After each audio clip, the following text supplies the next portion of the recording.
Hello there, lads and ladies. Welcome back finally to another manga review. And today we are covering Wolf Parchment 2. Now, with Wolf Parchment, we have an interesting couple of changes. Well, it's not really changes, it's obviously the same with the visual novel. Sorry, not the visual novel, the light novel. But there are some interesting differences when you read the manga compared to the light novel.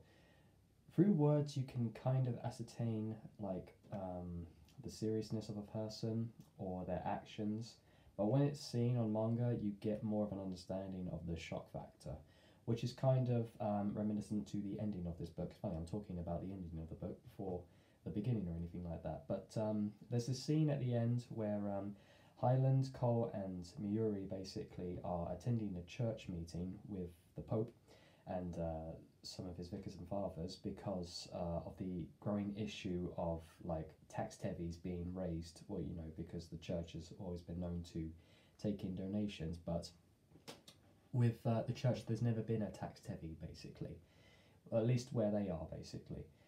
So they go to try and sort out a deal to either remove the tax levies, or basically the crowd outside will probably get quite violent, and it has been proven that they can get violent if taxes are ever too high or if things seem unjust or unfair, which is understandable. You know, it should be fair for all people to pay their taxes without going bankrupt, or basically have a place of faith, a place of worship without being hounded by eggs and fruits, so on and so forth. So both parties are coming together to have a negotiation. Highland is expecting the crowd to go violent, which is probably why she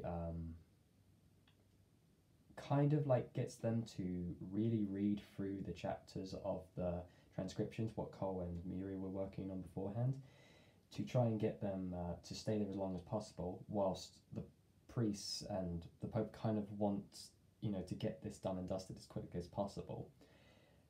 So he had one of his fellow vicars basically just collapse onto the table, and obviously to make it look like, oh, this is going on long enough, maybe we should convene for a later date basically. Into which Highland interjects, no, we're not doing that. After all, it's not long into the night yet, we can finish this. But then she then exclaims, maybe it'd be good if we had a little bit of food and wine to drink. So she's in total control of the situation. She's kind of waited for them to calm down basically, to let a sigh of breath out when the Pope basically said, okay, maybe we should reconvene until tomorrow. And then she interjects, no, we can carry on basically. See, the Pope is hoping to get that over and done with. So he's hoping that the people will lose interest in the going on to the church and move on and do their daily lives, because at the end of the day they need to make a buck or two to, you know, live basically. They have to work to live, so they can't stand around the church all day waiting for a decision. So Highland is hoping for revolt, whilst the Pope is waiting for them to lose interest. But it's obviously that this isn't going to work due to the fact that the tax levies are just way higher than they've ever been before. Well, they've just come into existence really, so not many people would be expected to pay a tax levy when it came to the church really. A helpful donation was always the case. You could always donate to your church, but they never expected you to pay basically. It was always a free service basically. Faith has always been something that should be followed diligently, but through choice and never through taxation or military force in a certain sense. Which also brings me to another section of the book which I found quite interesting really, because excuse me, it's Cole talking to Myuri about his reasons for why he follows his faith so strongly, and why he follows the teachings of the church, and not specifically the teachings of his people, because he hailed from a village of people that kind of picked up clean, tried to pray for clean water. Their lake was quite infested with bugs, insects, dirt, and so on and so forth, so they prayed towards this frog-like god creature type of thing. And it wasn't until he kind of grew malice towards the church for having Templar Knights basically brought to their village and nearly wiping them out because you know, the churches in those days kind of had a thing with heresy and naysayers about religion, so on and so forth. Sorry, a little bit sick still. So he basically learned all he could about the church as a way of bringing them down in the future. That was until he met Holo and Lawrence. Holo kind of taught him that everything in this world isn't as it seems, nothing is for certain, whilst Lawrence taught him that to be able to make those changes in the world, you have to be a part of it in one way, shape or form. You have to believe in something. And that is what he kind of does now. The only time he's ever felt something similar to what faith is like to believe, like to see in the unbelievable, is when he looks at Holo and Lawrence's relationship, how they've been unbending, how their love lasts through life and death, basically, how he sees them together all the time, how their hands never separate, how they're always together. That is the closest he's seen to something as like miraculous as what it is, like what faith is, basically. For you to be able to grasp what faith is, you have to believe in something that's material, or something that is better than yourself, stronger than yourself in a certain sense, and that is what Lawrence finds within Holo, and Holo finds within Lawrence, basically.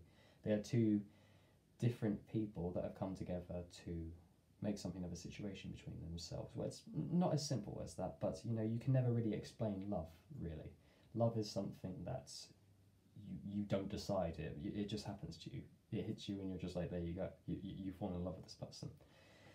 And it's then down to you two to make it of yourselves, basically.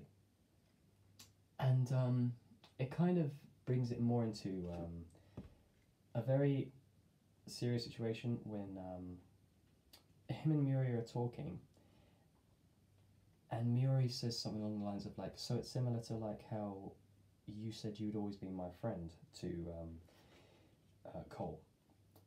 And I think he says something similar along the lines of like how you can see me, if you can see me, touch me and feel me, then that is real, basically. And that's why he says that's something similar to the same lines as Holo and Lawrence, because it's real, so it's something to believe in. And he even admits that he's never like seen God or anything like that, but he still follows the faith because he believes that one day he can accomplish something like that. But he also wants to be that type of person that Lawrence and Holo was for him, basically. That like shining light that gave him a little bit of hope in a world of darkness. He wants to do that for the future generations of children that have nothing, basically, because he grew up in poverty, and he kind of has like an understanding of what it's like to be alone and in a dark world that no one really cares for you, basically. So he knows what it's like to have someone not really be dependent on him, or him depending on someone, basically. That was until he found Holo and Lawrence, basically, and he wants to do that for the future generations of children. And it was this scene in general where Myuri and Lawrence look at each other. Sorry, not Lawrence. Cole look at each other. That is the closest thing that I saw between Holo and Lawrence. Because of the way he has his hand around her neck and bringing her closer to him, it's the idea of trust, basically. Having someone that you trust that much intentionally. It's like with your dog, basically. Like, so hear me out. You have a dog. Yes, it's a carnivore. It can kill you. It can rip your throat out. It can slaughter you. It can eat you alive. But you don't think about that, do you? You think that that dog loves you like you love them. The dog just sees you as another alpha. The dog sees you as family if you treat it right. Mistreat it and you could end up on the other end of its teeth. That's the same thing with this situation, really. Myuri is a wolf incarnate, basically. She could kill Cole. She could kill maliciously. But the thing is that it's the trust and the love that they've built with each other over the years, that friendship, that makes the difference between friend and foe, basically. And I love how a single picture can capture that. And that single picture has really captured that these two are meant more for each other than just friendships or like a brother and sister type deal, well, stepbrother type deal, basically. it shows that there is that small bond that can grow into something more, basically, like what Hollow and Lawrence have. It's just funny how a picture can do that, really. But yeah, throughout most of the rest of the story, it's mostly just small instances of trying to get the transcriptions right. It's trying to get the scrolls done before the big meeting to the church, basically. And the art in this book is very good. Like, as I've shown with the picture previously with Myuri and Cole, that's probably my favourite picture. Like, if it was in colour, it would look much more better with, like, the light bouncing off of their bodies and the shadows coming towards the picture. That would look fantastic in colour. Because, as I've said, if you can capture an emotion in a picture, that's the one to do it with, because of how close they've come, close they've gotten to each other throughout the years as they've grown up, basically. There's an awful lot of like camera shots that, well, I'd say camera. It's like picture shots looking down, because it's trying to kind of like capture the seriousness of the situation. Like, we're the people looking down on the motions that are happening with the people, basically.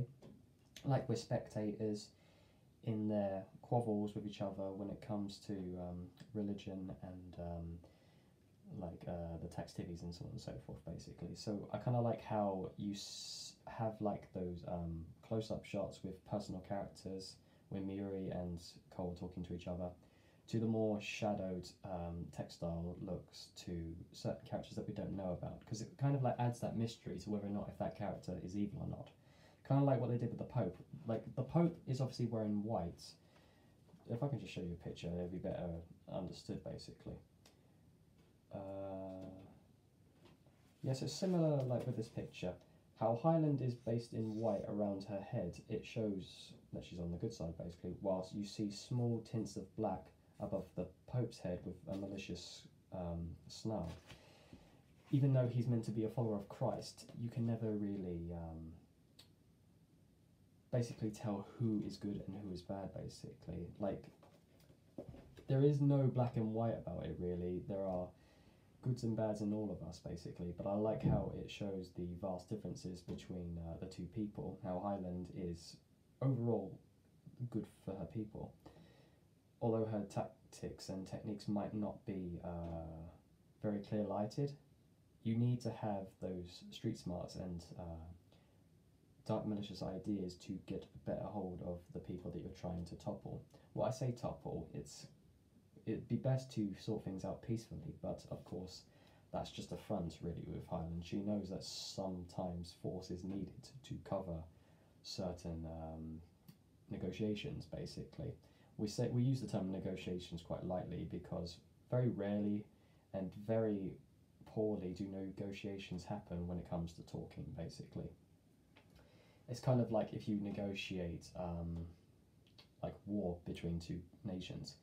Talking gets you nowhere half the time, and to be fair, with all the red tape you have to go through, you could end up hurting more people than you do saving, really. So it's sometimes you need to have a clear-cut action with a well-developed conversation, basically. And that's kind of what happens within the ending of this book, basically, how even though not much is said, and he's just reading through the chapters of the scripture, you can tell that there's a tenseness in the air, basically, when he's reading through the chapters and he's taking his time with it, and everyone's sort of like, oh, why is he taking his time? You know, shouldn't he be like wrapping this up if he wants like the people to get bored and move on with it, basically?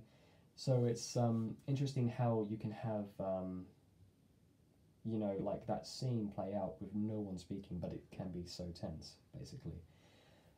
It's kind of the same within, like, say, a fight, basically. Like, it all ends when one person's left standing, but the tenseness in the situation, like when there's a fight about to happen, it's really kind of frightening, not knowing who's going to throw the first punch, who's going to be on the defense, who's going to attack, so on and so forth. So it's like that, basically. That's where your fight or flight response starts to kick in, basically, and I like how that's captured in this book. It's really well done. So yes, that was Wolf Parchment 2. That will be the last one that I'll be reviewing, unless you guys would like to have me do the third one or not, but that's all down to you. So please leave a comment down if you'd like me to finish off this series, or at least do the third one. Because I do have the third one, but I'm just thinking whether or not to do it really, because I've still got a couple of more things to do. I need to do Konohana done. I need to finish that off. I've got a new rugby book I'm trying to get through at the moment, an autobiography, and I've also got another book that I need to get through, and I've also got a very special manga series that I'll be starting soon, very soon actually. I'm really not sure whether or not to continue it all the way through, but it looks interesting and I think you guys might find it a good read. I won't tell you what it is yet because it will be here in like a week or two. I want to give it a good read, and then I want to digest it, and then I want to see if it's good to review or not. But yeah, that'll be a nice surprise for you guys to look out for. Also, I'll be doing a tattoo story time sometime next week, so I'll probably do the tattoo story time if I don't review the books. Alright, so with that, lads and ladies, I thank you all ever so much for watching, and as always, take care, my friends.